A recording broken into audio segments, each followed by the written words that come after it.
Good morning, everyone. Thanks for being here in this session of the Simulate with eBrains training event. This next 2 hours, we are going to talk about macromolecular flexibility databases, and in particular, everything that is related to molecular dynamic simulations. And I will show you how to, using the eBrains infrastructure and the Colab integrated in the eBrains, how to set up and run a short molecular dynamic simulation. I hope that you are in the right session. The session is this one, macromolecular flexibility databases from 9 to 11 today, the last day of the training event. Let me start with a bit of introduction about the group and about where I come from. My name is Adam Hospital, and I am a research software engineer in the Dr. Modesto Orozco group in Barcelona that is called Molecular Modeling and Bioinformatics. It's integrated within the Institute for Research in Biomedicine in Barcelona, Spain. And basically, we are focused on the theoretical study of biological systems. I will tell you a bit more about this. If you are interested in having more information, you have these links in this slide. I will also put the slides in the shared folder so that you will have all the references and links after this session. When I said theoretical study of the macromolecules, basically what we are interested in, if we talk about this human brain specific study, is this small units that you can see here in the synapse, in the communication between the different neurons. And in this case, we are very interested in the structure of these proteins that are involved in this communication. But we are not interested just in the structure. As you can see here, the three-dimensional structure of the proteins. We are mostly interested in how these structures move, the dynamics, the flexibility of these structures, that in most of the cases, these dynamics and flexibility is what is giving the final function to the particular protein. And how we are doing that, we are doing this using these theoretical methods, as, for example, molecular dynamic simulations. We are running this molecular dynamic simulation in different resolutions. As you can see in this picture here, we can have all the different atoms, as you see here, of the structures and simulate all of these atoms. It's the atomistic regime, the atomistic resolution, or we can gather together different atoms in these bits that you can see here, go into the coarse grain resolution and having larger times and biggest structure to simulate. This method has been here for years and years. In 2013, almost 10 years ago, these three brilliant scientists, Karplus, Levitt, and Warshel, they were awarded with the Nobel Prize, basically for the study on molecular dynamics, or for the development of multi-scale models for complex chemical systems. These are the multi-scale models that they were studying at the beginning. And we are still working with all of these methods to try to identify and to extract these flexibility properties. And basically, this session today is going to be about how we are using this molecular dynamic simulation to extract these features, dynamic features of these particular proteins of in neurons, and how we store this information, how we share this information with all the scientific community, and hopefully you will also be able to see how complicated it is to just start one of these MD simulation. It's not something straightforward. It's not something that you just take the protein and start the simulation, just clicking enter in your computer. So hopefully at the end of this session, you will be able to see, to know all of that. So the agenda for today is basically divided in two.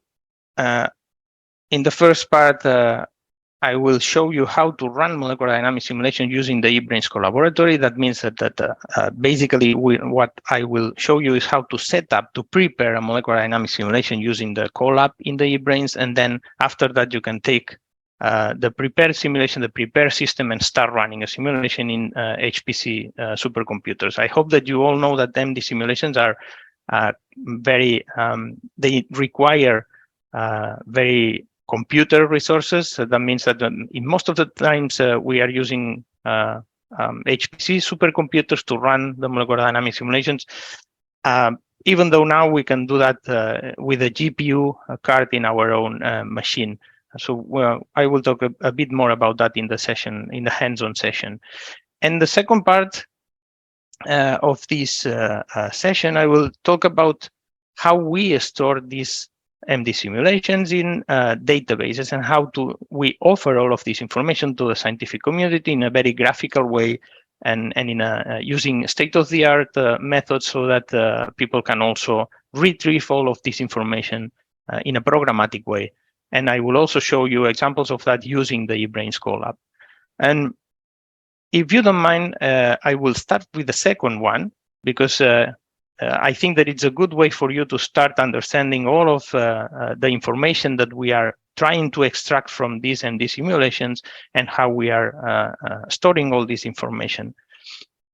So we'll start with three different databases, three examples of MD databases that we developed and we integrated in eBrains, and then we'll move to in the second part, we'll move to run the MD setup in the Colab.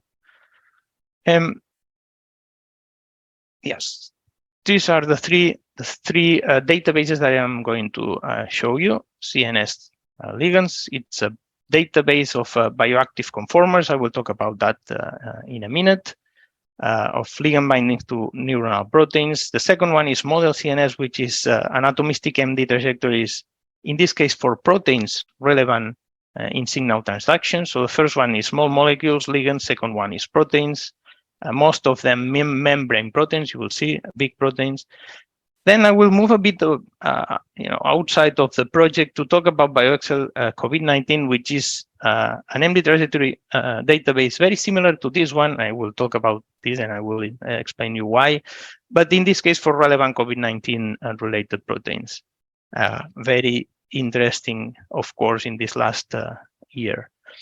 And then I will end the session with the setting up and running MD simulations in the eBrains Colab. I hope that you are familiar. You are all familiar with the Colab in eBrains. Paul Cheney gave a very nice overview of all the Colab and all the features and functionalities that you can find. He also showed in the first day of the event. I hope that you were all there. Showed how to open a Colab and write a Colab using the wiki that eBrains integrates, which is really fantastic. We are going to use this eBrains Colab in all this session today. If you go to the eBrains wiki, wiki.ebrains.eu, and you click on Colabs, you will see, the search bar. If you put here molecular tools, all the different eBrains Colab for our particular part of the Human Brain Project, molecular tools part will be available for you. The 4 different Colabs that I'm going to show you today, they are all integrated in these molecular tools. But don't worry, I have all the links, and I will put the links in the chat for you. Remember to log in to be able to open the notebooks in the Colabs. So those are the 4 Colabs that we are going to use today. One for each of them. So first database, central nervous system. Second database, model CNS. Third database, BioXcel COVID-19. And finally, the one with the notebook that will make us the possibility, will give us the possibility, sorry, to run the setup of the MD simulation. Okay, as I hope that this will be an interactive session, and we are not so many. I prepared a bit of questions for you, and this is very easy. It's just open the chat in the Zoom panel. It's also a way to communicate with you and to to see if you are there and you are listening to me. So I want to just ask you a couple of very easy questions. Have you played with the eBrains Collaboratory after Paul gave the introduction 2 days ago? And do you use web-based graphical user interfaces to access biological databases? I am thinking about, I don't know, in our field, we are using UniProt, PDB every day to access information using the web browser. So please, can you answer these questions in the Zoom chat panel? So like the example is yes, yes, yes in both of the questions. Thanks, Stefan. Stefan was the first one. Fantastic. Thank you for your answers. Most of you played with the eBrains Collab. Okay, the ones that you haven't played yet, you will see it's very easy. It's a fantastic portal, and I will go slow with all of that. And you're not so familiar with graphical user interfaces. So that's nice, because I thought in our field everybody was using this kind of interfaces. That's nice. You will see. I think hopefully I will open you a new world, because it's fantastic what the state-of-the-art methods can allow us to do using these web browsers now. Okay, thanks all for being here and being so kind to answer the questions. So I see that there's a kind of communication between you and me. Again, this is, for me, it's very important to have an interactive session. I don't want to be like 2 hours speaking just for myself. So please stop me, interrupt me, put everything that you want in the chat. I will be monitoring the chat, and I will try to answer your questions. So make this session a bit interactive, okay? Okay, so let's go with the first one. First example of database of MD simulations, how we store the information, in this case, for these small molecules. This is the first page, the home page of the database. We will see that now in a minute in the Collab integrated. Just a summary of the database. This is a bioactive conformers database, and in the eBrains there are a couple of integrated parts of the database. The first one is the web server, and the second one is the REST API. You will see that in all of the cases, I will talk about the web server and the REST API. The REST API is a programmatic access. It's a way to programmatically access all of this information. That means that I can write a Python code extracting all the information that we have in the database, trajectories, analyses, structures, everything that we have in the database can be extracted in a programmatic way. And I will show you examples about that in the brains in a minute. The CNS, central nervous system ligands, is a database of conformational ensembles of drug-like ligands, and this is very important for pharmaceutical companies, for example, that are trying to tackle this kind of important proteins for the central nervous system. They are ligands binding mostly to neuronal proteins. And what we are doing for that is just so the final result of the database is an ensemble of conformers, different conformers of the same ligand. You see here one example of one particular ligand, and you can imagine that this is not just one particular conformation of the ligand. It can adopt many different conformations, and this is what we are trying to achieve, to extract the most important conformations for this particular ligand. And for that, we are using this. Too technical, but we are combining low level, which is molecular dynamics methods to sample the conformational minima, and then high level, which is quantum mechanics. Remember that we have a session on QMMM if you are interested in that, MIMIC, this afternoon. This is really recommending. So this QM, we are using this QM to refine the final relative stability of these conformations that we are extracting. We have in the database now 71 small molecules. This is a lot of work. There's a lot of computational resources spent to extract this more than 500 final 3D conformers, and I will show you now the results. Okay, I think that we can go to the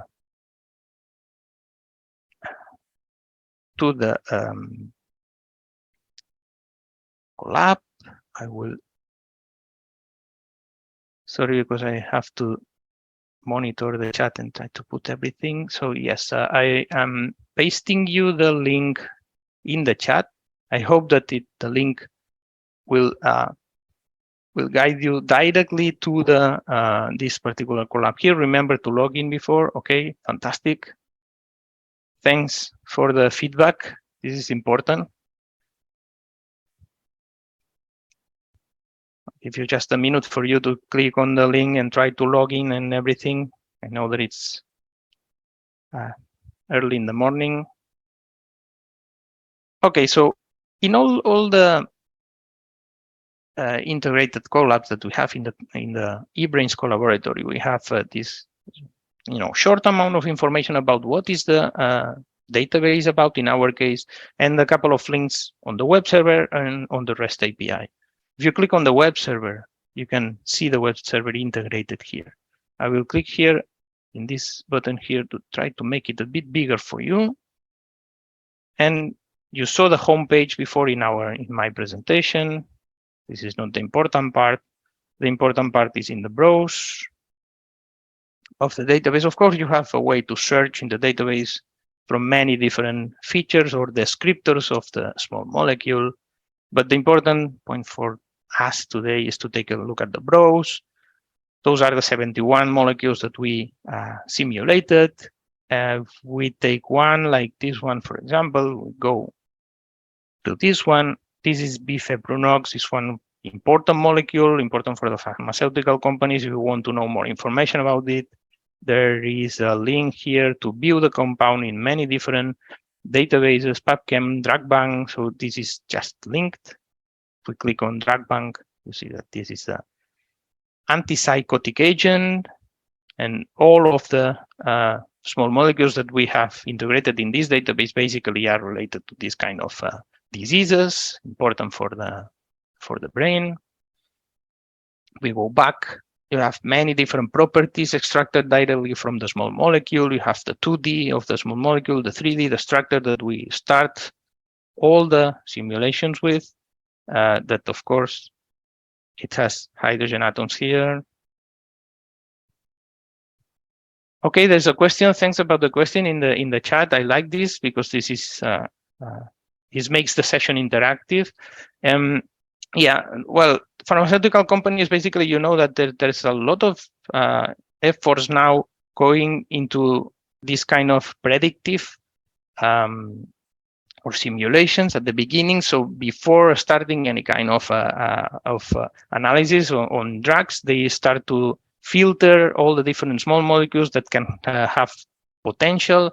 In this case, they are using a lot of, in the drug discovery process, the virtual screening, where they are filtering a lot of information, a lot of different conformation or ligands or small molecules, and try to filter and end up with a set of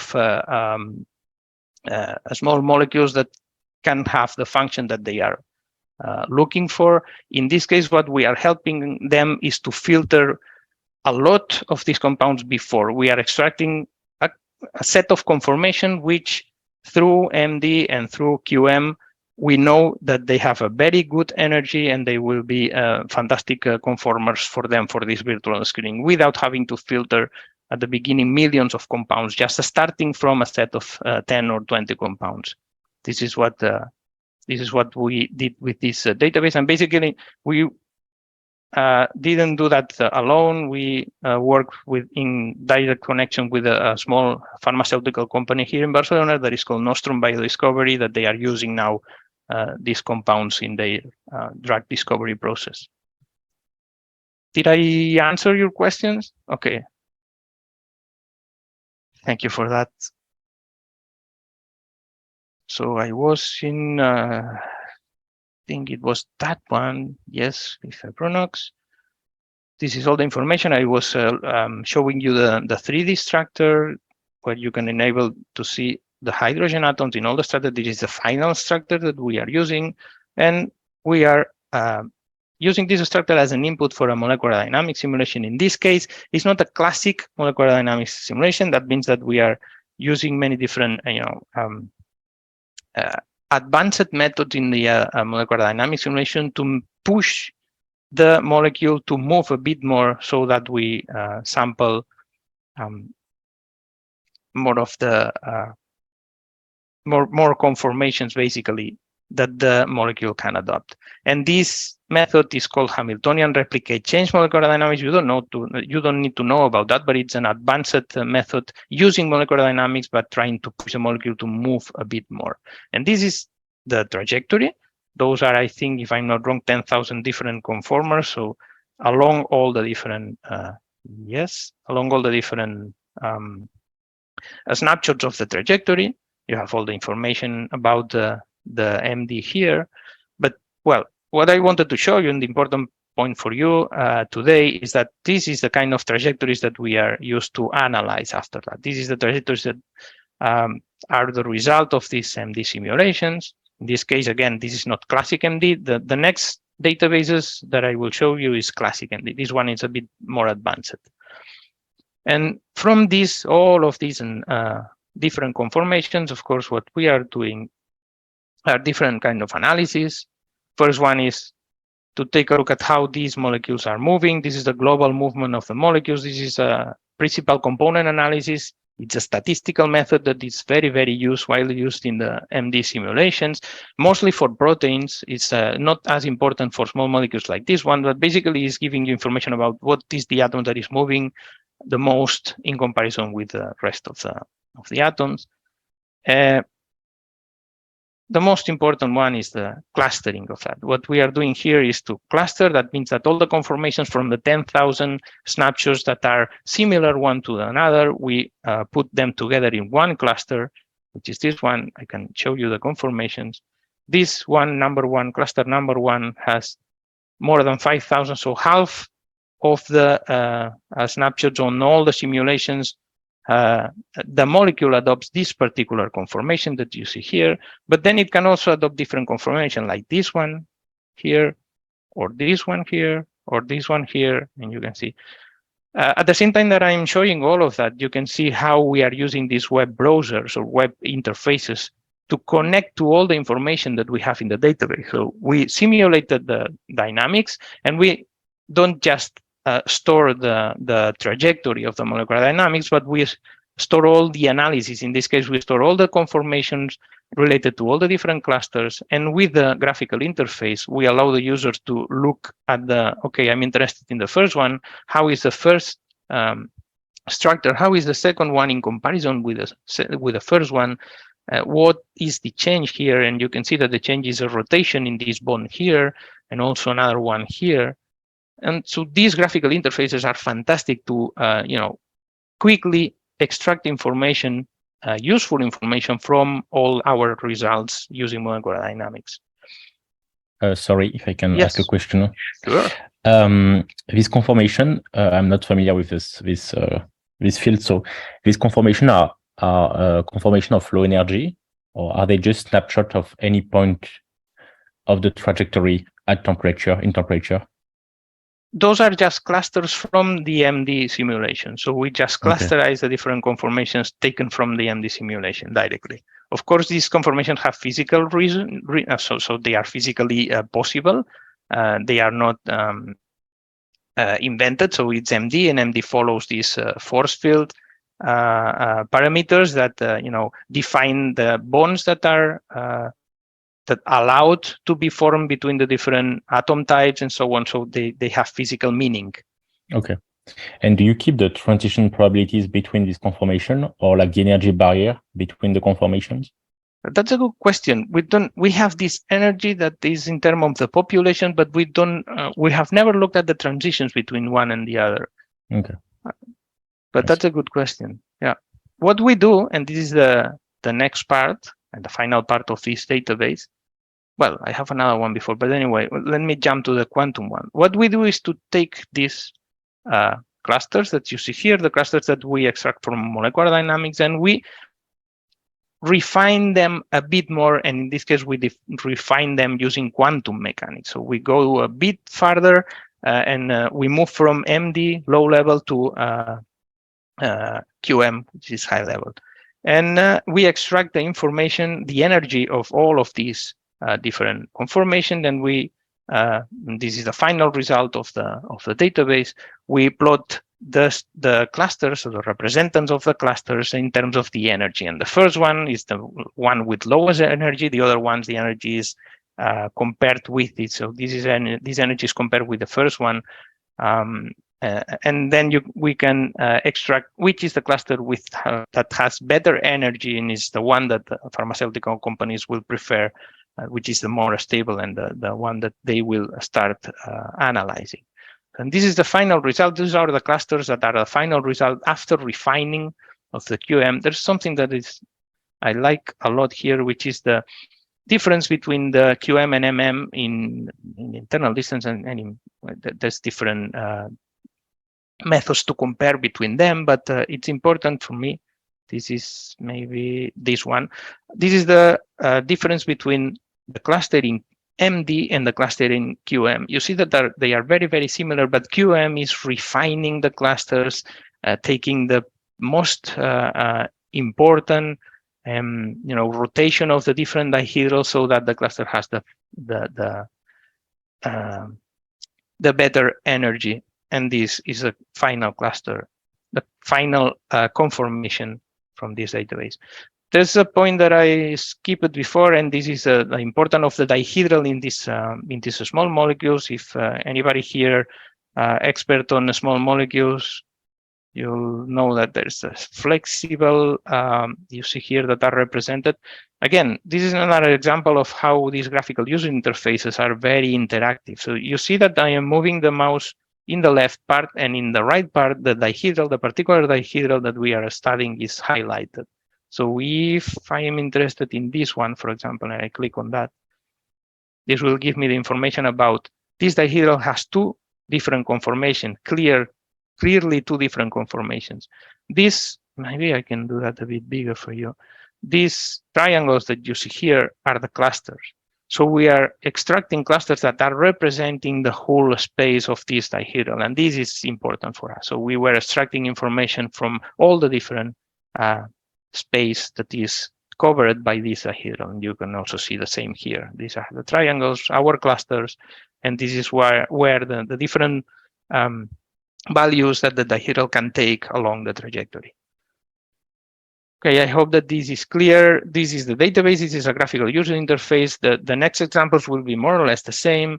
And if you have questions about this, I will now jump to the REST API, and I will show you how we can use the programmatic access to these databases. Questions for this?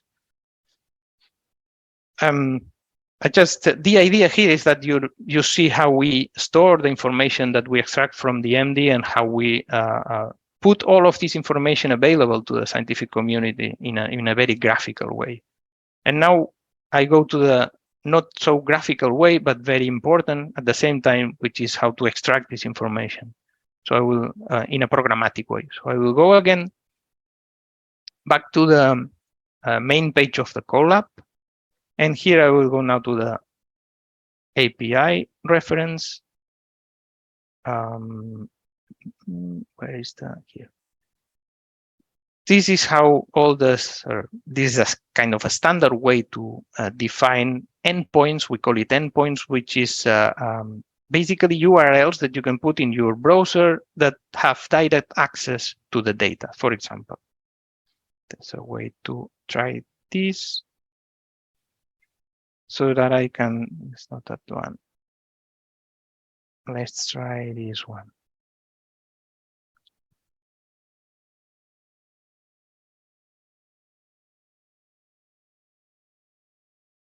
Okay, so what I wanted is that this is giving you information about, this is a particular URL, as you can see. So this URL, I can put the URL in the web browser. I hope that you see that. This is a particular ID of one of the 71 entries that we have, and we are asking for the trajectory and for the coordinates for this trajectory. And if I click here, the trajectory is downloaded. So this is a direct access to the trajectory. And this is just an example of the trajectory, but we can have direct access to many of the different things that we store in the database. Trajectory files, analysis on principal component, analysis on molecular mechanics, files for the trajectory, analysis on QM, files for the QM, etc., etc., etc. All of this is it can be accessed directly using these URLs. Then what we are doing to exemplify that in the eBrains Colab is to generate a notebook that is using this information. So if you click on the lab and you open the particular notebooks for this lab, please tell me if you want to follow me, if you want to reproduce all of this in your machine. Tell me if you succeeded on running that, in opening that. If you have problems, I'm looking at the chat at the same time. I have many things open here, but the one that I want to open is this one here, data requests, and this is an example. Let me do it a bit bigger again. This is an example of how to extract relevant information from this atomistic molecular dynamics simulation using this particular database, central nervous system. But you will see that for all the different databases that I will present you, we have exactly the same examples integrated in the eBrains Colab. So the idea is to exemplify how to extract, play, store, and visualize all the information from this database. You don't need to understand everything in these notebooks. I hope that you're familiar with notebooks. This is the first one. I haven't asked you this question. Can I ask you that? Can you please answer me in the chat if you're familiar with notebooks, Jupyter notebooks? Yes or no, please, really quick, so that I will be faster or slower. Thank you very much. Thank you for your interaction. Fantastic. So you're familiar, so I can go a bit faster with that. You don't need to know all of the information on the different cells. In this case, we're just importing required libraries, and we're installing one particular module using pip if the module is not already installed. So in my case, I guess that it is already installed. I'm now running this cell with a shortcut in the keyboard, which is Shift-Enter, but you can also run with display here. Okay, so this in your case, I guess that if you are trying to do that, it will start installing SimpleDrag, hopefully. And hopefully you will be also all of this because it should be integrated in the eBrains. If you have problems, please tell me. We will not have time to modify anything today, but I can help you after the session. Okay, if you successfully run all of that, please tell me something in the chat so I will be a bit happier. Link to the lab, direct link to the lab. I don't remember the way to do that, but I can try. I guess that if I click here, is that working, Stefan?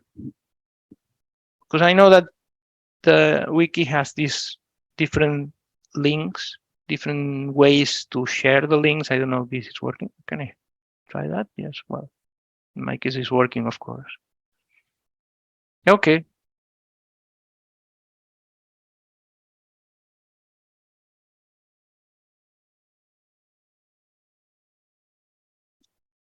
So I was, let me do it bigger. Let me execute it again just in case. In this big cell, we are just adding a new folder so that all the information that you download is stored in one particular folder of your drive in the eBrains Colab, but it's not important for us today. It's just, it's generating a folder. This is the base API URL. So the base of our database, the one that we are using in these data requests. And then, for example, we are trying to extract entries from the database. And this is here. So we are adding this data and CNS after the URL, after this URL, which is exactly what I did before to download the trajectory from the browser. But in this case, we are using another endpoint, an endpoint which is called data CNS, and with the particular filter, which is the min NC, the maximum number of conformers. We put 1.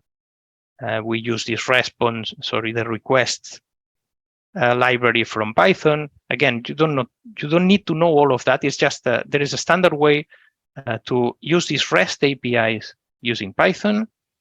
The important point here is that this is giving you information about, okay, so there's 3 different projects from your query stored in our database. This is one ID of one entry. This is another ID of another entry. And this is another. For this one, this is the formula of the small molecule. This is the number of final conformers.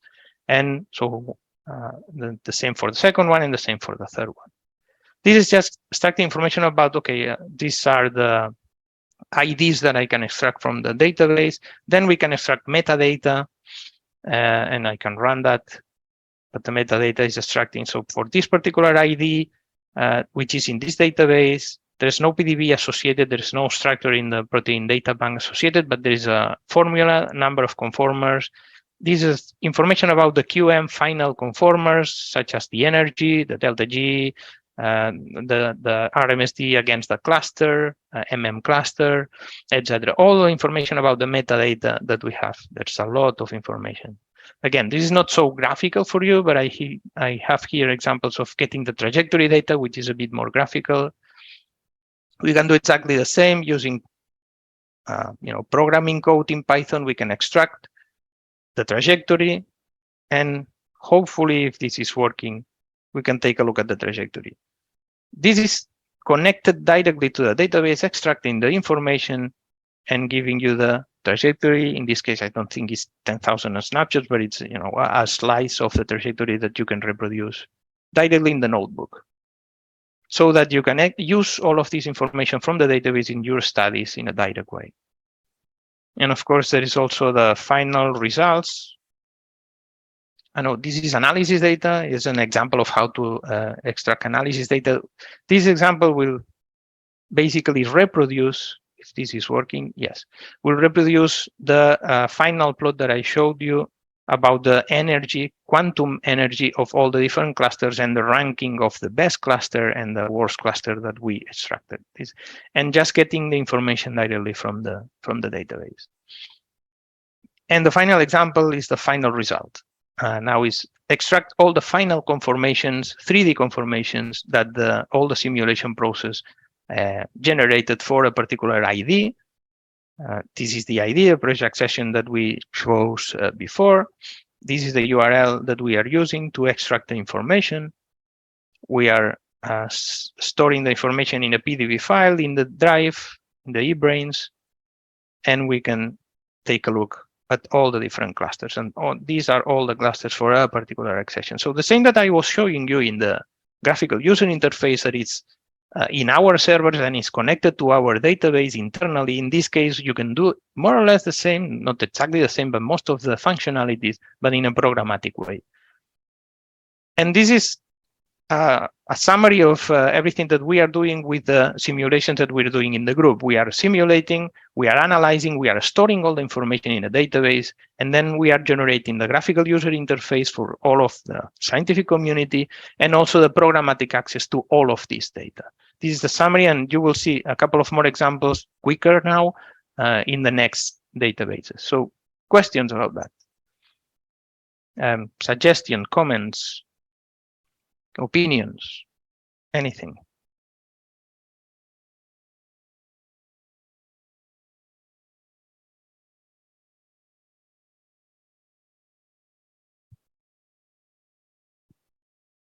Were you able to open this notebook?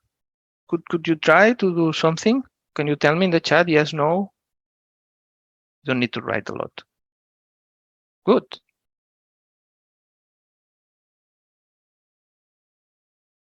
Nice, fantastic. So you have also my email in the slides that I will upload in the shared folder. So if you are interested in something and you want to send me a private message, of course, go ahead. Don't worry. Don't hesitate to do that. Okay, so let's move on then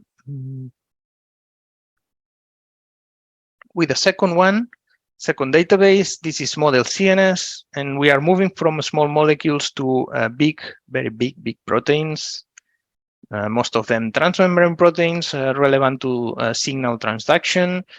And this is a very nice, I would say, project that we started together with the Human Brain Project, and we decided to integrate all of that in the eBrains. And I will tell you a bit about the history of this. The summary of the database is that, again, it's the same. It's a database of molecular dynamics. We have the web server. We have the database, of course, the web server connected to the database, the programmatic access, and all of this integrated in the eBrains. Most of the information about this. You can see the protein here and the membrane of these systems. We extracted the systems from another database, which is called memprotMD, from our friends and partners in Oxford. And we are using these systems to start the simulations in supercomputers using, in this case, we were using Phoenix infrastructure. If you are interested in MDs or something that requires a lot of computational resources, I strongly recommend you to take a look at the Phoenix possibilities. They have proposals I don't know if every year or every 6 months, that you can write and ask for resources if you are part of this eBrains community. I strongly recommend you to take a look. So we were using this Phoenix infrastructure to run the simulations, and we started to run the simulation, store the simulation in the databases, and analyze. We did 15 membrane systems, only 15. What happened at that moment was that the pandemic appeared, and we stopped doing this kind of simulations because we moved to the next database, which is the COVID-19 related database. So we use exactly the same infrastructure, same type of simulation, same type of databases, but instead of simulating these signal transaction proteins, we moved to the COVID-19. And this is the next database that I'm going to show you. But just let me show you this one because it's the one that is directly related to the project, to the Human Brain Project, and what we could do in these first months of the project before the pandemics. So you have the link here. I will paste you the link in the chat again. This is Model CNS.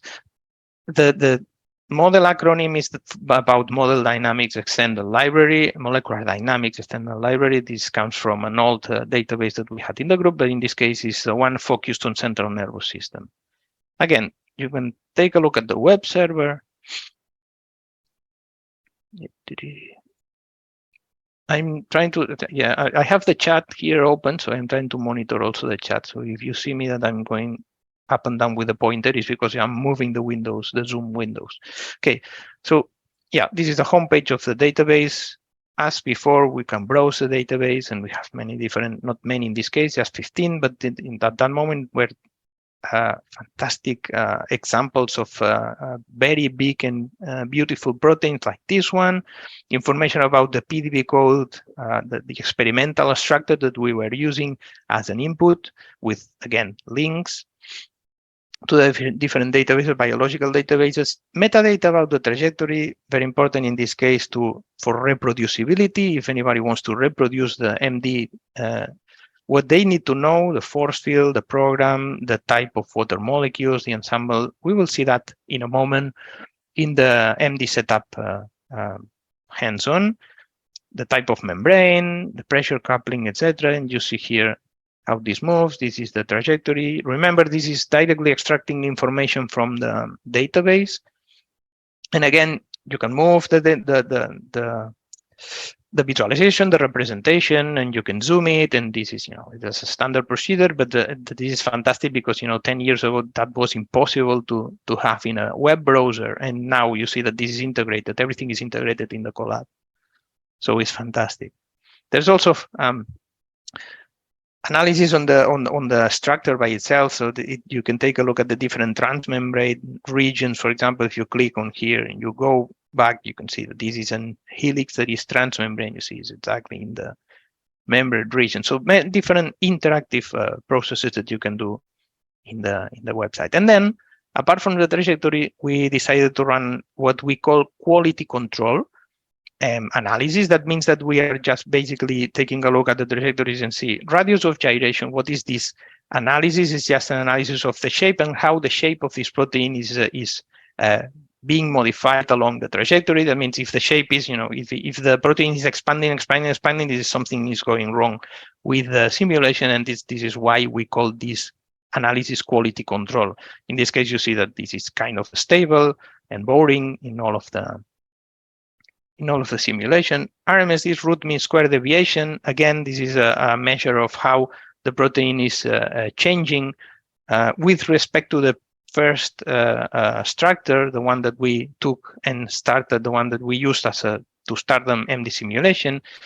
this case is a bit strange. You see that there is a peak here. This is a problem of what we call the imaging, the periodic boundary condition of the MD. Don't worry about that. It's just that I will show you.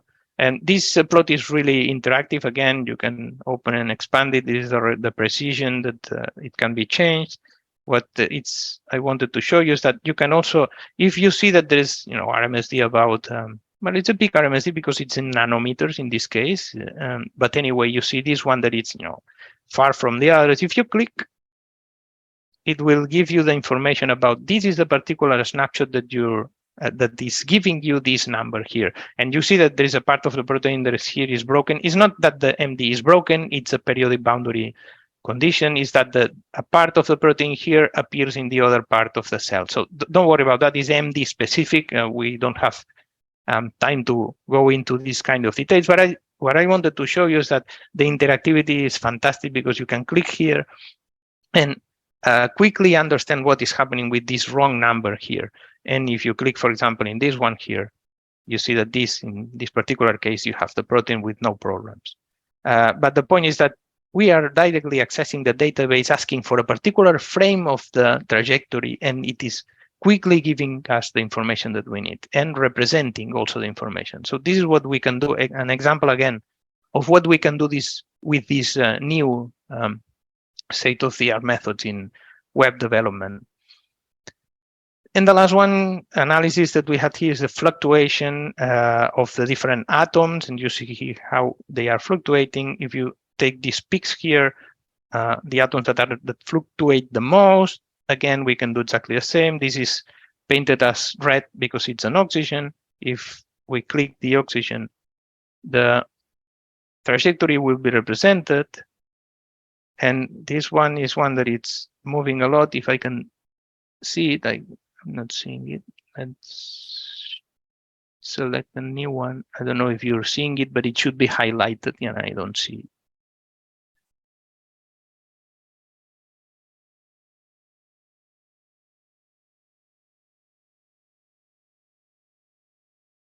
I don't see them, but they are highlighted with a ball. They are, I don't know. Anyway. Yes, they are here. Sorry, they are here. They are here. You can see them. It's a really big structure. So I have selected a couple of atoms that are the ones that are moving the most. Of course, they are here. I was looking at the bottom of if you click on play, you see that they are moving. Actually, they are moving a lot. I don't know if you're seeing. I hope that you can see them. They are here. These ones here. So this analysis of parts of the protein that are moving a lot, and basically, if you look at this plot, we can quickly identify where are these regions, and if you click, we can see also the regions represented in the 3D structure. So yeah, beautiful information that we can extract and give available to the community. We also have a REST API here. If we go back, REST API, I mean the programmatic access with all the reference, all the endpoints, again, that we can use. And I think that we can, I will move to, there is also an example here, but let me move to the next one because the examples are better and we don't have time for all of that. We have almost reached 1 hour now. Do you have questions for this one or comments again?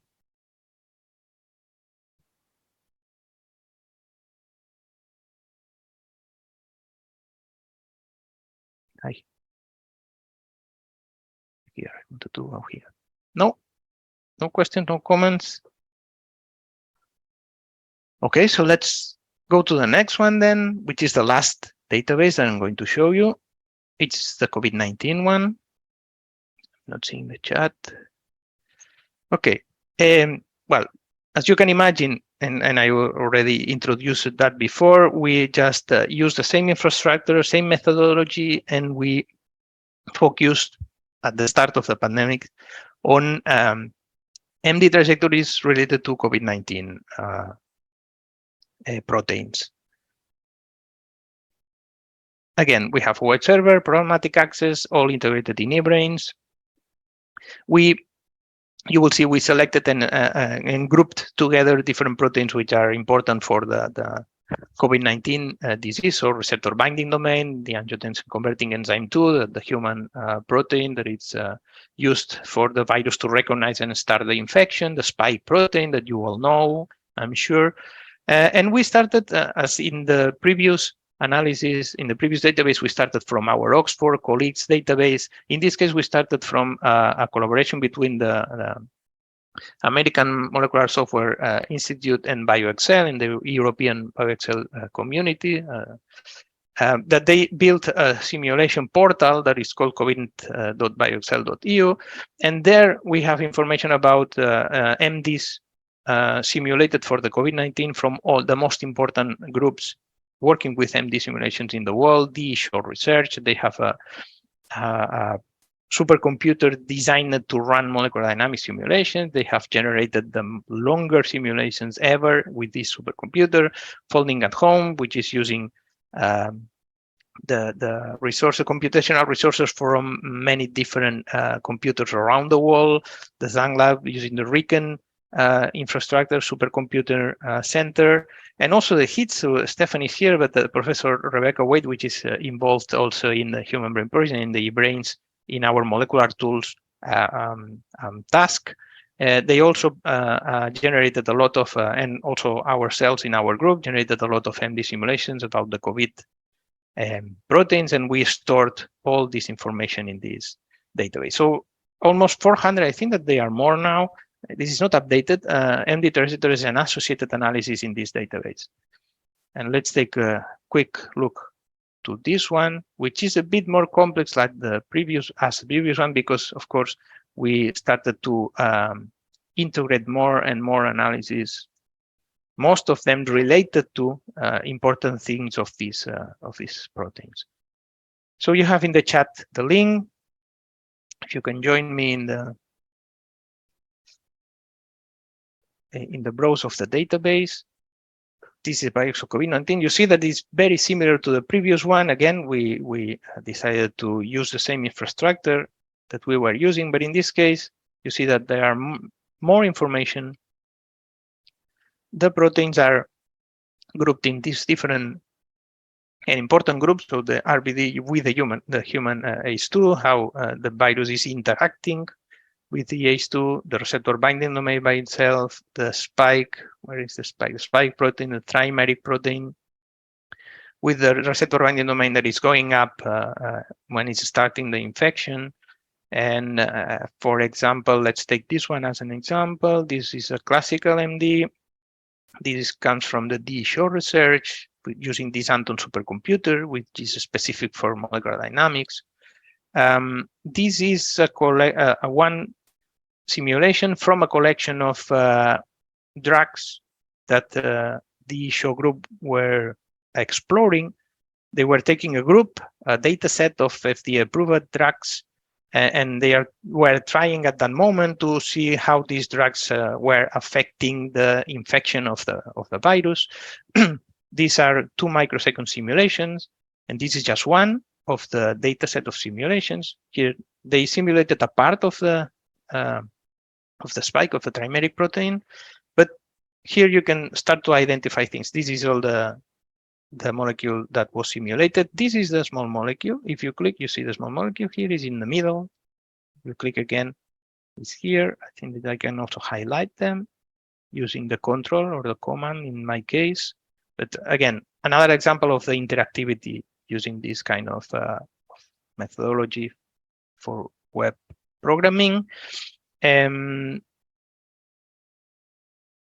wanted to show you here, for example, the information, the analysis. So now the analysis are not just quality control analysis as before. Now we have analysis which can be also used in advanced studies. For example, the analysis of energies that for you, it's maybe a bit complicated to understand, but I will briefly summarize.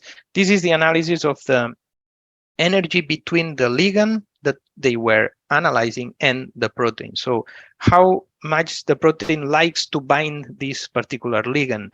And in what we were doing here is to analyze all of that by residue. That means that, for example, in this case, this is a -3. the less the better. In this case, this particular residue here, let me do a bit bigger. This arginine here, a residue from the protein, from the SPAC protein. This residue likes a lot this small molecule. And again, if you click, you will understand quickly why this arginine likes this residue a lot, this ligand a lot. This is the arginine, and this is making a fantastic stacking into energy here.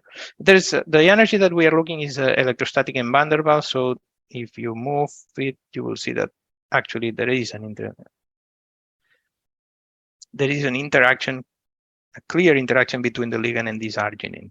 So again, another example of how we can use. Of course, we extracted the energy. We ran the analysis of energies internally in our systems. We stored all the information about this analysis in the database, and this web interface is able to extract this information and give us this graphical information using this visualizer. In a very quick and easy way, you can identify the residue. This is not just this one, there is also this one. So the residues that are making the stronger interactions with the particular ligand. And I will show you now an example of, this is just one trajectory, but they show in this case, they did an analysis of, I don't remember the number, but 20 or 30 different simulations with 30 different small molecules. Which of these molecules, the small molecules, is the one that is giving the best energy, the one that the spike likes the most? We can also do that in the programmatic access to the database. We can ask for all of the simulations having this in this data, included in this data set, and ask for the ligand that has the better binding energy. And this is something that I will show you now quickly in the programmatic in the notebooks of the Colab. I can spend time talking about that, looking at the hydrogen bonds or different analyses, but we don't have time for all of that if we want to run the MD setup. So if you have questions, please tell me in the chat. I will now, if not, I will show you quickly the notebook for this one, and we will move to the MD setup. You can also interrupt me, don't worry.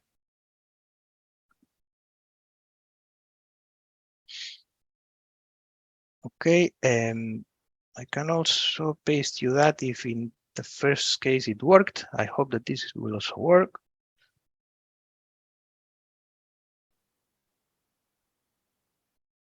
It's not that one.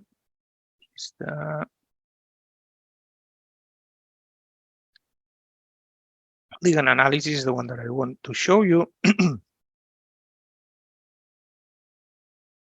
Okay, so it's, I hope that you're with me with that. It's exactly what I was telling you before. It's 78 simulations from the Shore Research group. I thought it was less than that.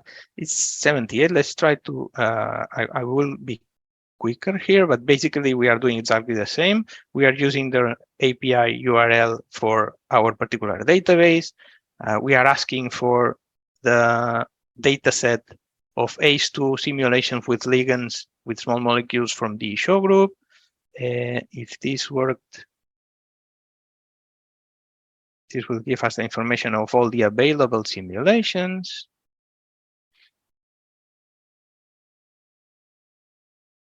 I will not explain every cell. Get the energies for each ligand. So we are taking all the different energies for all the different ligands. And now what we are doing here, and most of the part of the Python, is preparing a plot with this information. It takes a while because this is extracting energies from the 70, I don't remember the number, simulations on the database. And now, yeah, this is the plot, which is telling us this particular ligand has this very nice energy. This is a sum of different energies of the different residues. So this is an addition energy.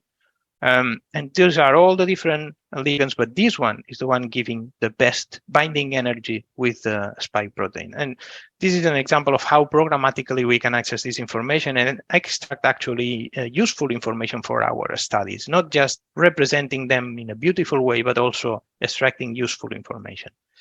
And for this particular ligand, we can also plot. Is that working? No, because I have to run this one before. I know that I'm going a bit fast now, but you see, for this particular ligand, small molecule, we can also extract this information that I was showing you before. So in this case, the residue, the aspartic acid residue number 351 is the one which is giving the most, the better binding energy, the one that it's linking together with this another aspartic acid, and this glutamic acid is linking the ligand, the small molecule, to the protein. If you are interested in the second best, you just modify this and you click and you have the information for this one. So very easy, very quick extracting information from the database. Okay, I think that it's been a lot of information. I hope that you liked all of this as I liked. Going back to the presentation now, if I'm able to find it. And I have questions for you because now I don't know if you are still there with me or not. So please, if you're so kind, even, and I can open the chat. Oh yeah. Can you please answer me these questions related to the second part of the session, which is, are you familiar with MD simulations, classical MD, and would you be interested in running your own MD? Also, after you've seen all the power of the information that we are extracting using this method, flexibility, the dynamics, what we are doing, can you please answer me quickly? Oh, it's a pity if you are not interested in running your MD simulation, because the next part of the session is going to be about this. Anyway, I hope that you enjoy the session about thinking about how you can use the notebooks in the eBrains to run and reproduce these kind of things, these kind of methods. Good. Most of you are interested, which is fantastic. Thank you. Thank you about that. And some of you are not familiar, but I see almost, yeah, most of you are not familiar with MD. I'm going to be, I'm going to explain a bit about the different steps of the setup process. You don't need to know about MD, but it's not, as I told you before, it's not really an easy method. It has a very steep learning curve. But you will see that the way that we are presenting it in the notebooks is really, it helps a lot in the first steps of the process. So stay with me, please. Questions about the first part?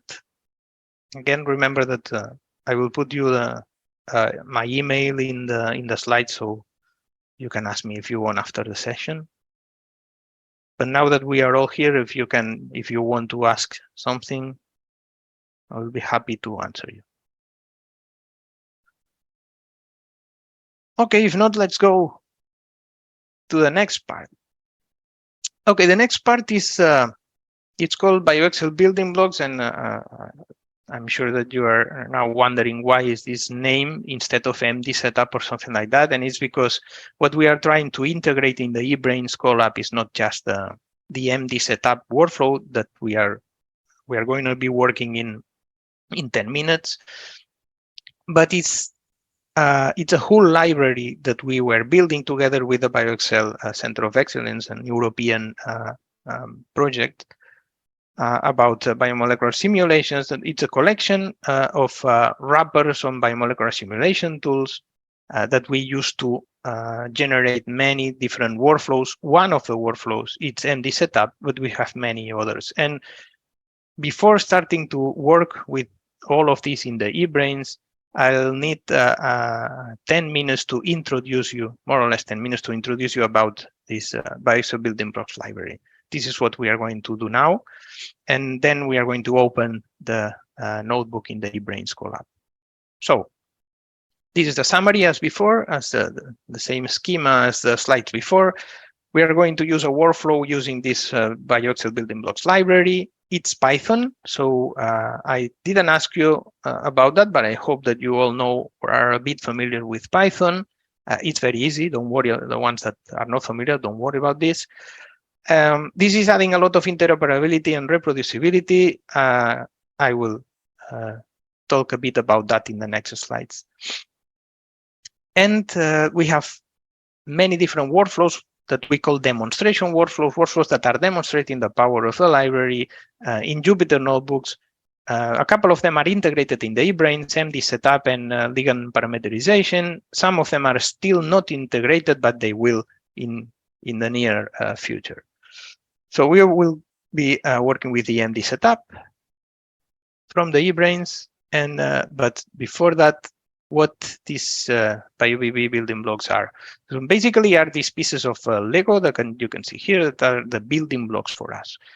This is basically wrapping biomolecular simulation tools and in a way that it makes them interoperable between them. That means that we can easily join them together and build biomolecular workflows. And then we can run these workflows using different workflow managers. One of them is this Jupyter notebook that we are going to use today, very easy. And this is a project that we started, again, in collaboration with BioXcel, the Personal Supercomputing Center, and our center in the Institute for Research in Biomedicine. And this is now integrated, is starting to integrate it in the Human Brain Project and the eBrains collab.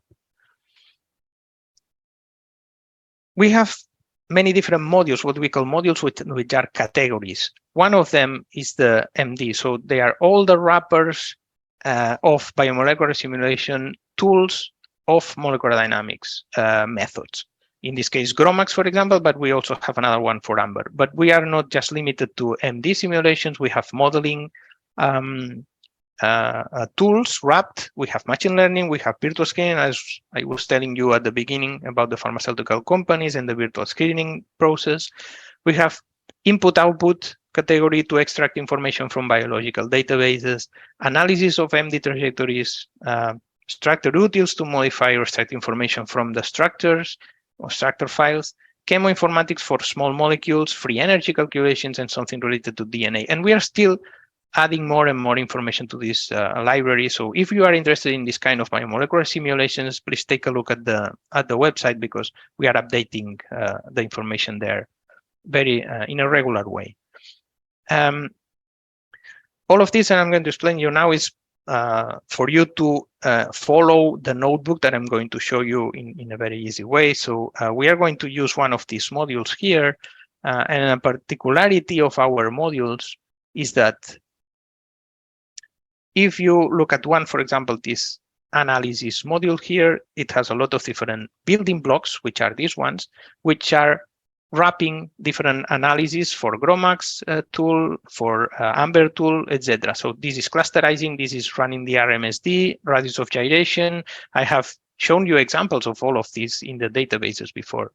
The point about these BioXcel building blocks is that when we install this, we are relying a lot on Conda packages.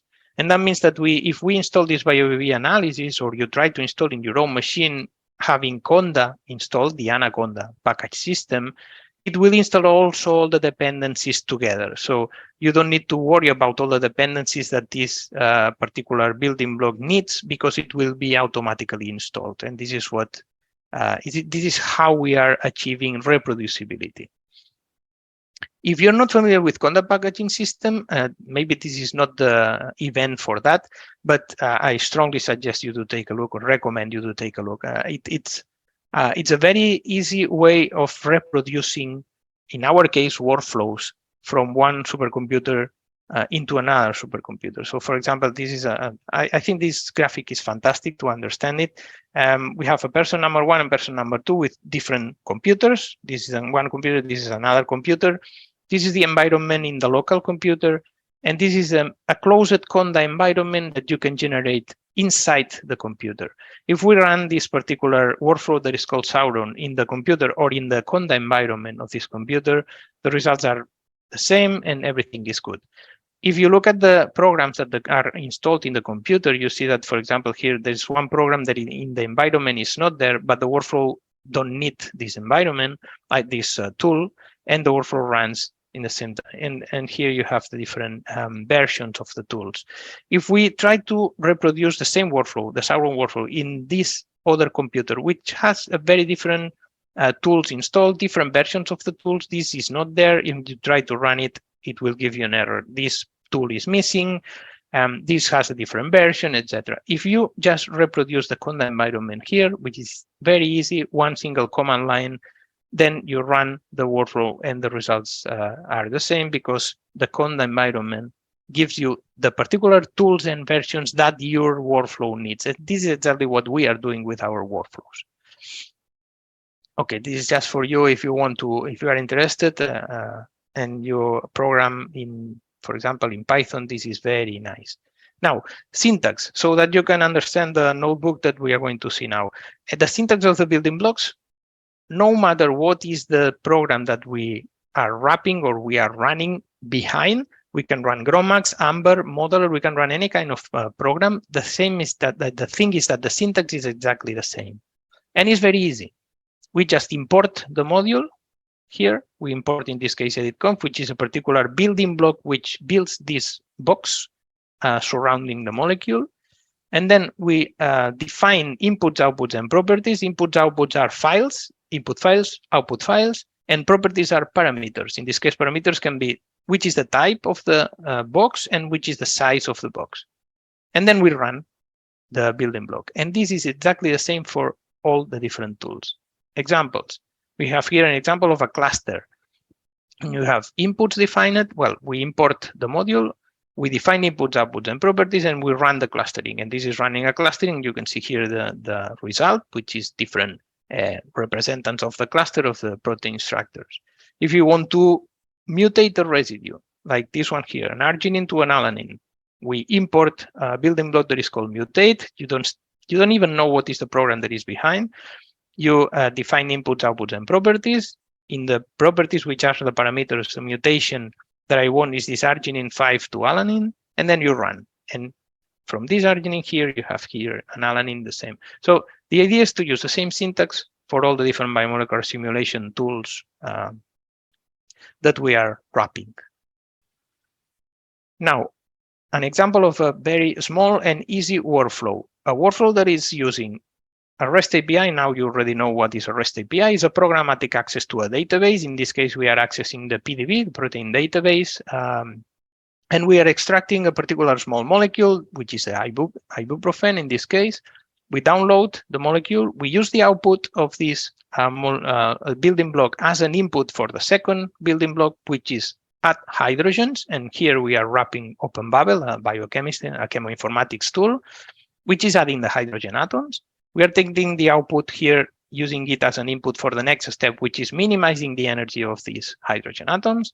And then we are using this, taking this output here and using it as an output for the parameterization of the ligand to extract parameters to be used to use this small molecule in MD simulations. As you can see, the workflow is short, easy. Syntax is exactly the same, although we are using 3 different biomolecular simulation tools. Well, 2 biomolecular simulation tools and 1 REST API. So very easy. This is what we are going to use now in the hands-on session. I'm almost finishing the introduction, but the documentation is very important in our case. All of the building blocks that you see, sorry, I'm going back a moment. How do I know that there is a property that is called base name? How do I know the inputs and outputs that are mandatory or the ones that are optional for each of the building blocks that we have in the library? We have a fantastic documentation that is giving us exactly this information. For this particular building block, which is the parameterization of a small molecule, I have as a mandatory files the input, which is this a structure with these formats accepted, PDB, MDL, and MOL2. And I have 3 different outputs. So the graph file, the ITP file, and the topology file, which are basically the parameters. And I have these properties that I can use. One of these is the base name, but I can change the charge, etc. So this information is essential for our building blocks and for the workflows using the library. And we are going to take a look at that in the hands-on session. I was telling before when I said that it's a highly reproducible library, that with just one single line, command line, you can recreate the conda environment in another computer. And this is exactly the example. This conda env create with a particular environment.yaml file, which is this one here, is going to reproduce the environment in your own machine. And in this file here, we basically are giving conda information to install our 3 different modules, including the chemistry one. And when conda is installing this chemistry, will automatically also install all the dependencies. In this case, for example, OpenBubble or ACPipe, the ones that we are using, the tools that we were using in the previous workflow. But anyway, you will not have to do anything like this in the eBrains Colab, and this is the beauty of it, because all of that is already done. You just run one cell, all these conda packages, conda environment is generated there, and we can start working directly. As I was telling before, there's many different demonstration workflows available from our website, and you have the link here. Ligand parameterization and this setup, but we also have free energy calculation. We have protein ligand docking. We have analysis of DNA, and we are working on more and more. Just take a look at if you are interested, take a look at the page after this session. The important point today is to take a look at the protein MD setup using the eBrains Colab. And I'm going to open now the eBrains, but before that, you need to know that this is the notebook that we are going to take a look. It's not an easy notebook. It's a large notebook, 23 different steps, including checking of the structure, downloading of the structure first, checking, modeling if needed, generation of the topology, which is the files that the MD simulation methods or programs need to start the simulation, generation of the system, which is basically adding this box that you've seen before. The box fill the box with water molecules and ions, neutralize the system, minimize the energy of the whole system, equilibrate the whole system, and after all of that, we can start running a short production MD to ensure that the system is stable, and we can move to HPC supercomputers and start running the production MD. And then after that, we also included some quality control analysis, as I was explaining you before, RMSD, radius of gyration, to start seeing if our simulation is going in the right direction. And of course, there's a lot of visual inspection of intermediate results, which is fantastic in these notebooks, in these Jupyter notebooks. So I think that it's time to go to the Colab. I hope that this is working, and I will also paste that in the chat. If you want to work with me, we're going to go directly to the notebook in the lab section.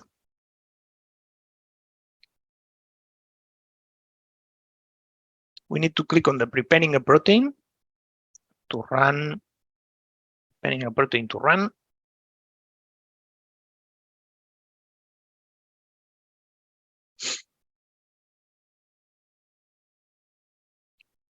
And now you see that this is a long Jupyter notebook. It's not as the ones before. This is it has these 23 different steps. Let's go one by one. Let's forget about the configuration. Well, you will need to click to run this cell, which is the configuration of the conda environment. This will take a while for you. I think that is like, I don't know, 4 or 5 minutes. So be patient with this if all works well.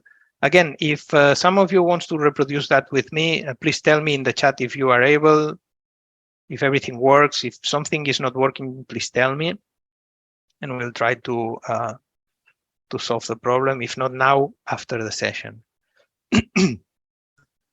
So the first cell was installing all this conda environment. This is installing a simple draft file. This is actually not needed, but anyway, libraries that we need, the folder where everything is going to be stored.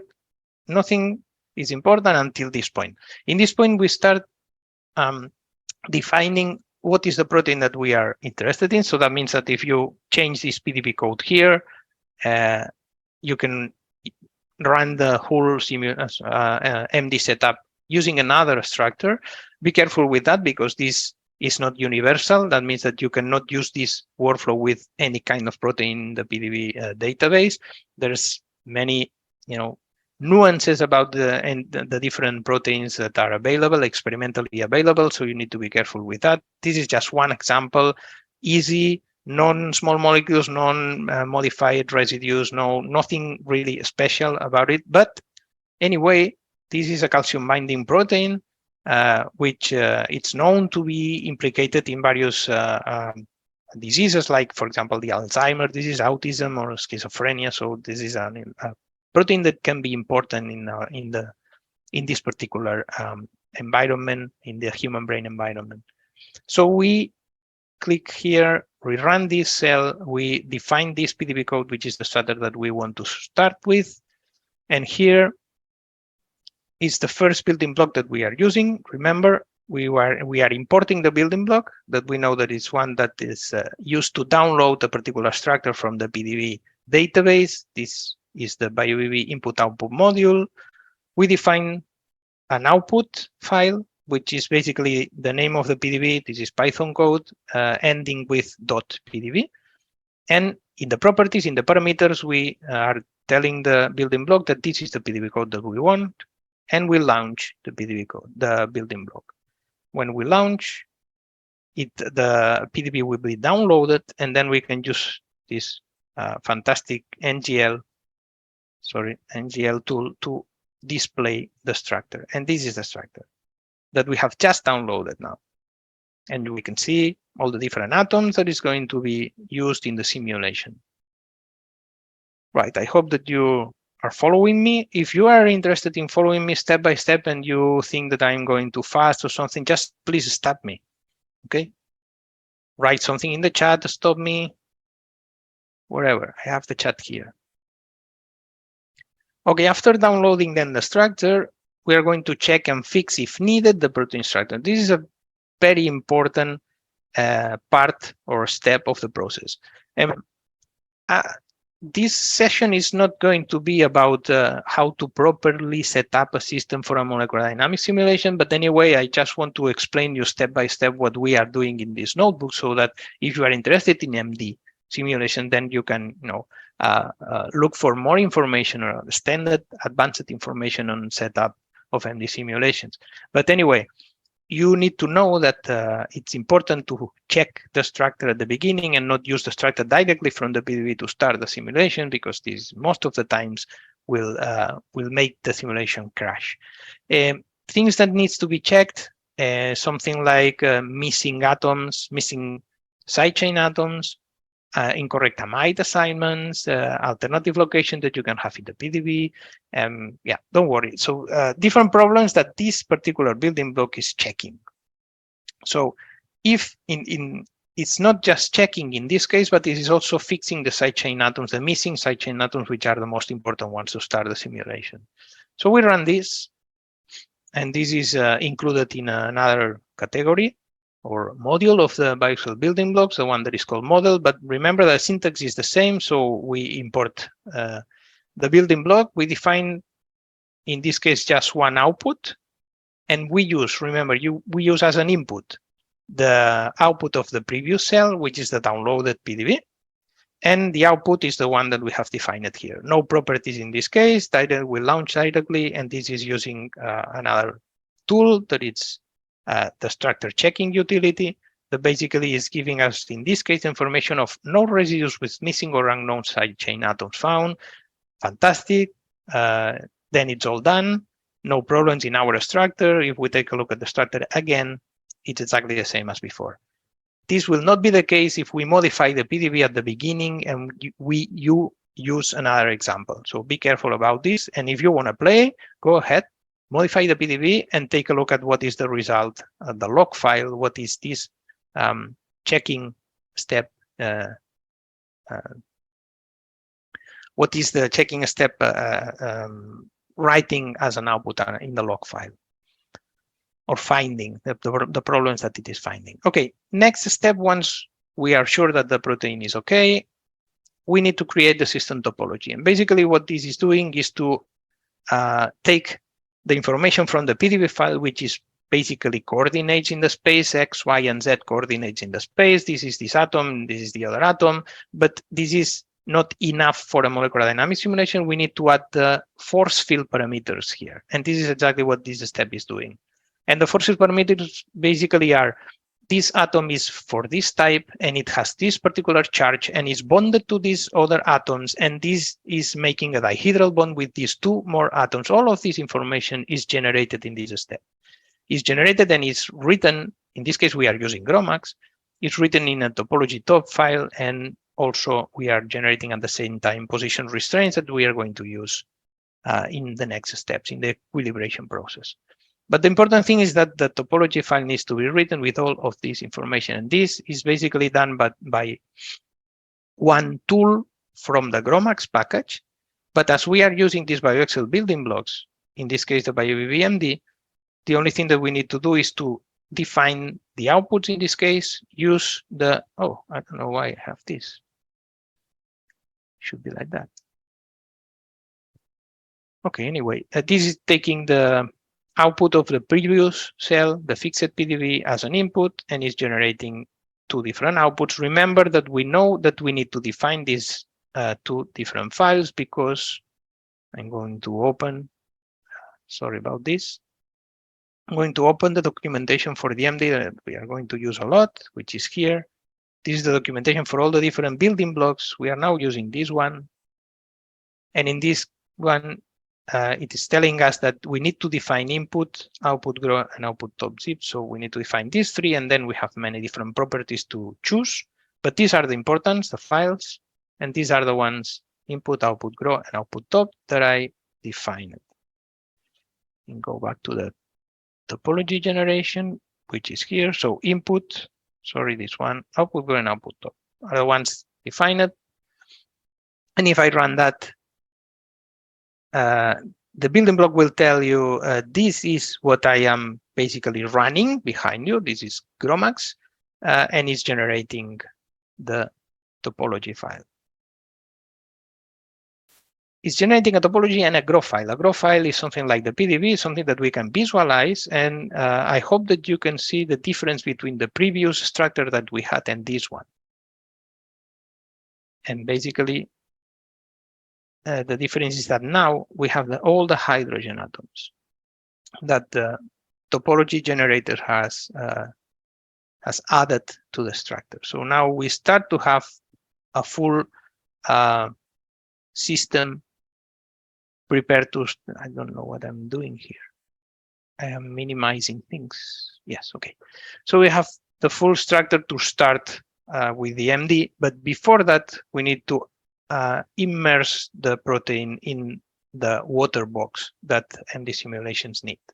So we need to create the solvent box first, and this is another building block, which is called editconf. Again, this building block is running a GROMACS tool that basically generates the box. We can modify the type of the box. We can modify the distance to the molecule, so the size of the box. Again, how do we know these properties? If I go back to the MD BioBBMD documentation and I go to the editconf here, we have an input grow and an output grow that we need to define, but then we can define the distance to the molecule. We have defined the type of the box, and you see here the different types that we can choose from: cubic, triclinic, dodecahedron, octahedron, so all the different types that you can use. So basically, we are using this documentation to write the building block. We run this, and we create a box surrounding the molecule. Now, we need to add water molecules into this box. And this is a solvate building block. Again, the same. Import a module, define inputs, outputs, and properties. No properties in this case, all by default. Run the solvation. It internally uses GROMACS to solvate the system. And now we can take a look. Hopefully. Yes. at our system, a cubic box with a protein inside, a box which is filled with water molecules. Okay, so we are approaching the final system. We just need to add ions, and this is done because we need to neutralize the charge of the protein, and this is to mimic the physiological conditions. Most of the times we don't just neutralize the protein, we also add an additional ionic concentration. And basically, we can, I think that I can show you how to do that now. And this is another beautiful thing about the notebooks, that you can modify them at the same time that you are executing them. So for example, in this case, if this box is too, sorry about this, I'm going a bit up. Is this box, you think that the box is too small, you can modify that 1.5 and make the box a bit bigger, and then solvate again the box, and then go back and take a look and see that where is the protein now. It took a while before, and now maybe you cannot see it, but the box is bigger than before. Okay, let me get back to 1, because if not, the equilibration process and so on will take a while more, and we don't have time for that. But I hope that you see how interactive these Jupyter notebooks are for the ones that were not familiar. And we can play a bit with that. Okay, so now this is something that we need to do as we are trying to define the building blocks as wrappers on top of biomolecular simulation tools. In this case, we have a wrapper on top of one particular tool, which is called the GROMACS preprocessor. And this is, of course, something very specific to GROMACS, but it's a tool that generates a file that is called the TPR, which is the binary file that GROMACS needs to run any kind of simulation. In this case, to add ions, GROMACS needs this pre-processing first. So we are using this GROM-PP building block, and we are telling as a property that we want to add the ions, and this is going to generate a particular binary file for GROMACS to add the ions. So it's a two-step process. The first one is generating the TPR, and the second one is adding the ions.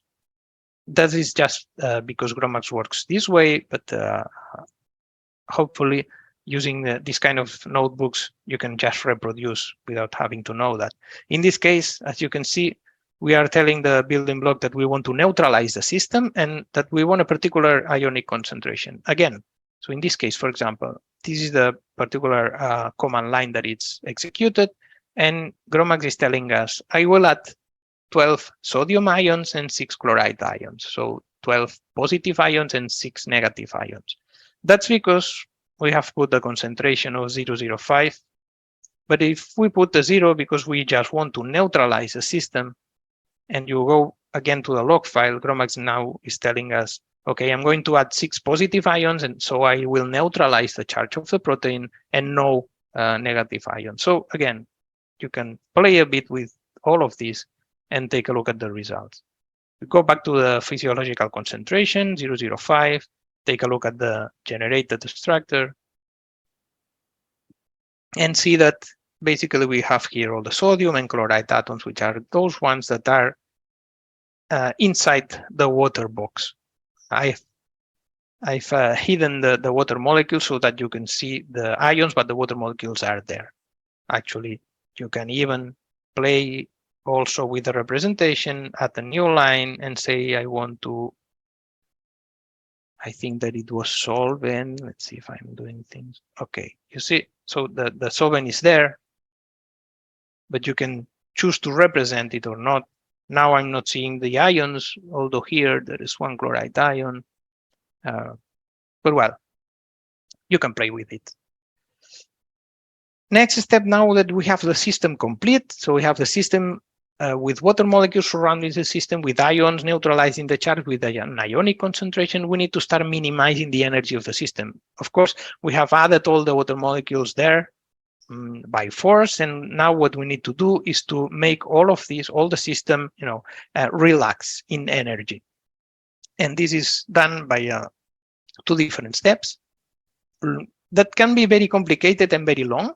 The minimization of the energy of the system and then the equilibration of the system.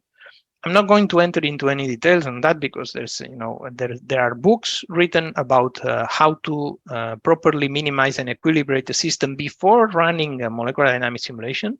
Remember that this is all just the setup process. This is just the preparation of the system before starting the MD simulation. But anyway, what we are going to do is to use these GROMACS and the building blocks to run a minimization. Again, two-step process, the preprocessor to generate the file that GROMACS needs. In this case, we are asking GROMACS to run a particular number of steps of minimization and a particular tolerance energy to be reached. We generate the TPR when we use this TPR. Remember the output of the previous cell we are using here in the next cell, and we run the minimization. This is the first time we are using the molecular dynamics engine of the GROMACS package here. That means that you see that it is now running. You can open if you want, and if you know how this Jupyter Lab is working, you can open a terminal here. This is a terminal, this is the GROMACS running, this is the terminal, and you can, if you do a top, you can see that there is, it's okay, it's already finished, but it's nice to have the terminal here and the top open so we can see the GROMACS running. We will see that in the next. So we have the minimization and we can check the results of the minimization. And in this case, we are using a new building block from the BioVV analysis. That is also using GROMACS, but it's using GROMACS to extract the potential energy of the system. And you see, very easy. The properties is just from the terms available. I just want to extract the potential energy. And this is taking the energy and is writing the energy in a DAT file that we can take a look if you want. Actually, I think that, sorry, we can take a look here because this is where everything is generated. In the MD setup.1. Yes, this is this file generated by GROMACS, which is basically a DAT file with the time and the energy. This is generated by the building block before, and we can use Plotly, which is a library, a standard Python library to plot this kind of information. And here you have the minimization step. It hasn't reached the 5,000 steps, as you can see, because they reached the barrier that we have asked for. But you can see that from minus 100,000, it has reached more a very good potential energy. So it has minimized a lot the energy, and it is still minimizing a bit. You can play with this Plotly and see if this line is completely straight or not. It's still going down a bit, so you can, if you want, add a bit more of minimization, but more or less, we see that the energy has been minimized a lot. So again, intermediate results in the Jupyter Notebook. So how to run step by step and check if the step has done what it was supposed to do. Next step, equilibrate the system. Again, as I was telling before, many different ways to equilibrate also the system after minimizing the energy. And this is basically a way to slowly put the system to a particular temperature that we are interested in, and the size, not the size, the box of the system with a particular pressure. If we are going to use this MPT ensemble that I was showing you before, we need to reach this particular temperature that we want in the particular pressure. And for that, in this case, we are using the standard two-step equilibrium process, starting with a constant volume and temperature. That is what NBT means. There is information also here if you want to take a look after the session with more time. And after this MBT, we are going to run one step of MPT, which is constant pressure and constant temperature. And this is the ensemble that we are going to use in the production MD after that. So we start with this first one that it's basically done to reach a particular temperature. And again, two-step process, generate the TPR, the file that the GROMACS needs, number of steps, the time step needed for the equilibration. Again, this is internal information for MD simulations, and then we run the equilibration. And as I was telling you before, now we can take a look, and there is a GROMACS command here, the one that we have launched using the building blocks. And you see here that you are using at the same time, and this is why it's because GROMACS is identifying that you have access to 7 or I think it's 7 or 8 different cores of the machine, and it is using the 8 cores in parallel. Remember that the MD is very it needs a lot of computational resources. So in this case, you see that it is using all the cores available in the machine. Okay, so we have the first step of the equilibration done. You have also information here about the time and the number of cores that it used. The time is reduced because this is an example. This is a Jupyter notebook, and we need to run this in 1 hour or less than that. 10 picoseconds is not the standard time for this type of equilibrations. The standard type goes from 1 nanosecond to 10 nanoseconds or more than that. That means that we can, launch this and stay here waiting for hours and hours. But this is the standard procedure. What we are doing here is just an example. So the thing to do in a standard production MD simulation is to increase this number a lot. Okay, so we extract the temperature because it was what we wanted to see from this equilibrating process. And you see that this is the classical behavior of this MVT equilibration is you stay around 300 Kelvin, which is the temperature that we desired, going up and down a bit, but just a bit, and always staying around 300. So this is okay. That it seems that our system is equilibrated in temperature. Of course, 10 picoseconds is not enough. As I was telling you, you need a bit more than that. But this is just an example. And then we go to the MPT. Now that we have reached the desired temperature, let's try to reach the desired pressure, and then we will have a stable system that we can use in a production MD. So this is basically the final step of the setup. Again, number of steps. The simulation type, the ensemble that we want is just modifying this from MVT to MPT. We generate the TPR. We run the equilibration process. The second equilibration process, you see it is already running using like 7 cores at the same time, sometimes more than that. And let's wait for 1 minute. We'll have the final equilibrated system, and then we will take a look at the equilibration results. Now we are not interested in the pressure anymore. In the temperature anymore. We are interested in the pressure and density of the box of our system during this equilibration process. If it is not modifying a lot, that means that our system is equilibrated. So we extract that. We plot this. And you see at the beginning, it has changed a bit, but then, slowly they is starting to reaching a particular point here, which is the zero pressure, which is the one that we want. And the same happens with the density, and it's starting to be equilibrated. So we are fine with our simulation, with our system. Of course, again, this 10 picoseconds is not enough, but in this case, being a globular system, small and easy, we can even use these 10 picoseconds to start the production simulation. So the last step is the free.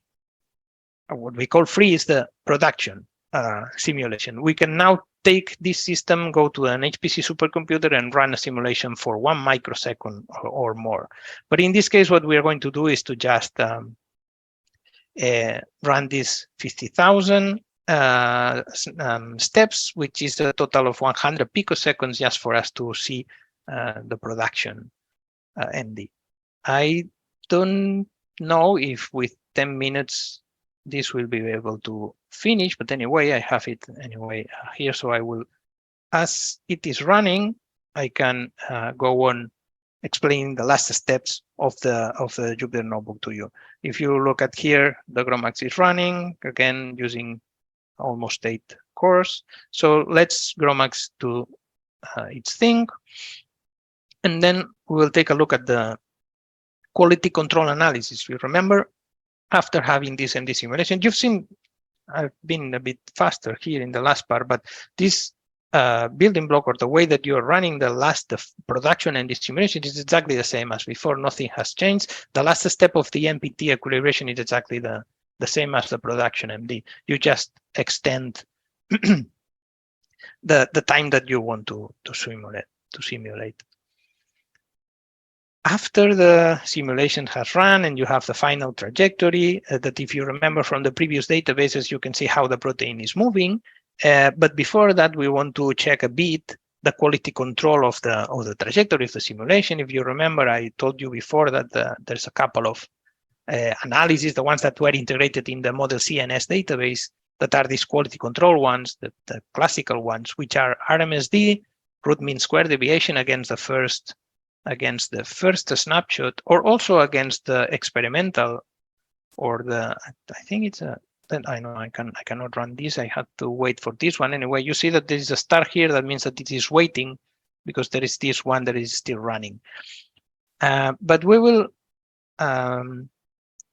run the analysis of RMSD against the first snapshot of the simulation, exactly, and against the experimental structure. That means the one that we have downloaded from the PDB without hydrogens, without the missing atoms if needed. So you will see that the difference in this case is nothing. It's more or less the same. But in some of the cases, the experimental structure and the one that you're using as a first structure for the MD, they are a bit different, and this is giving information about what is this difference in terms of RMSD. And then we are going to plot that. But this is a spoiler. This is something that I ran yesterday, so in case I didn't have time to do it today. And this is the RMSD versus the first snapshot. Again, it's the first snapshot that in the first, of course, in the first step of the simulation is 0, is the same structure, and then it starts to differ. And this is the RMSD against the experimental one, that it's a bit different even in the first structure. But you see that the RMSD is exactly the same trend, not really much of RMSD, in this case 10 angstroms.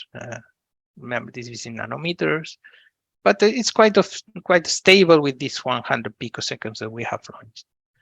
We can do the same with the radius of gyration, which is giving us a measure of the shape, if the shape of the protein is changing a lot or not. In this case, you see that there's a bit of a change at the end, but the scale is really small, so you don't need to be worried about this change here. It's more or less stable again, so we are fine with our simulation.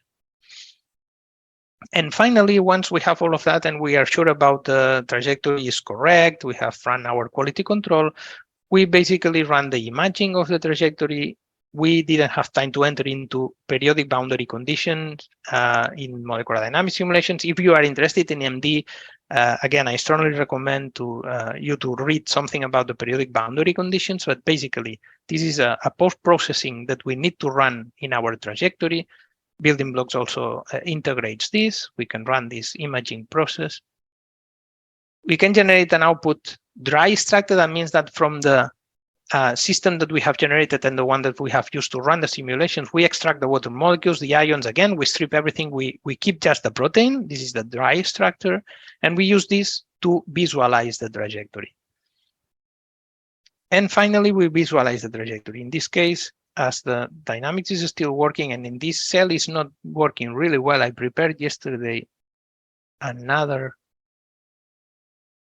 yes, fantastic, another cell, so that another notebook with a cell for you to take a look at the trajectory that is going to be generated. If you try to do that on your own using this eBrain Colab, using this notebook, you will end up hopefully generating this simulation.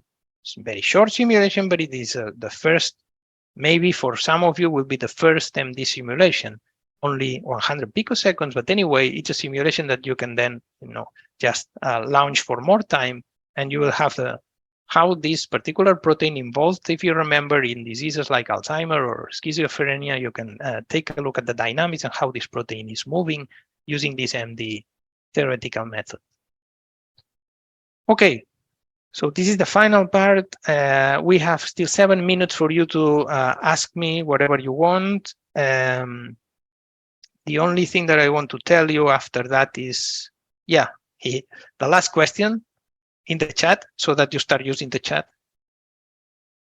And then you can ask me questions in the chat too. Wherever, please tell me. If you are still here, have you been able to follow this session? I know that it's been fast, but you have the notebook, you can reproduce it, you can take a look, and then you can ask me. And would you like to know more about all the databases and tools and everything? Are you still here? Can you answer me, please, in the Zoom? Thanks, Stefan. Thank you very much. That is fantastic to all of you that have been here till the end. In the slides, I've put here a lot of references, links, and my email if you want to contact me directly. Again, don't hesitate to do that. And the last slide, it's a big thank you for all of you that have been, the 2 hours with me trying to follow all the lesson. So